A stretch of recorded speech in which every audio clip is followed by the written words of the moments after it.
রাষ্ট্রীয় ক্ষমতায় থাকুক বা না থাকুক বিএনপি মেধা বিকাশ ও মানবতার কল্যাণে এগিয়ে আসবে বলে জানিয়েছেন বিএনপির স্থায়ী কমিটির সদস্য সালাউদ্দিন আহমেদ। মানিকগঞ্জের যুবক জুলহাস মোল্লার তৈরি করা বিমানে নতুন ইঞ্জিন লাগানো এবং প্রয়োজনীয় সংস্কার করার জন্য তাকে আবারও আর্থিক সহায়তা দেন বিএনপির ভারপ্রাপ্ত চেয়ারম্যান তারেক রহমান। সকালে দলের চেয়ারপারসনের কার্যালয়ে জুলহাস মোল্লার হাতে তারেক রহমানের দেয়া আর্থিক সহায়তা তুলে দেন বিএনপির স্থায়ী কমিটির সদস্য সালাউদ্দিন আহমেদ। পেশায় ইলেকট্রিক মিস্ত্রি হয়েও আলট্রা লাইট আরসি মডেলের একটি বিমান তৈরি করে সম্প্রতি দেশ বিদেশে আলোড়ন তোলেন জুলহাস মিয়া। এ সময় সালাউদ্দিন আহমেদ বলেন, মেধার বিকাশে মানবতার কল্যাণে কাজ করে যাবে বিএনপি।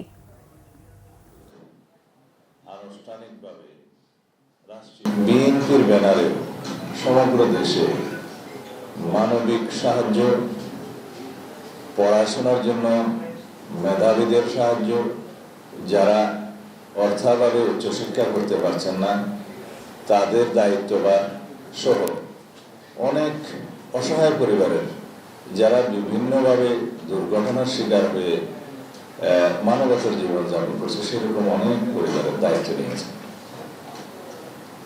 আমাদের এই পদক্ষেপটি, ওনার এই পদক্ষেপটি সারা বাংলাদেশের মানুষের কাছে একটি বার্তা পৌঁছে দেয় যে বিএনপি রাষ্ট্রীয় ক্ষমতায় থাকুক বা না থাকুক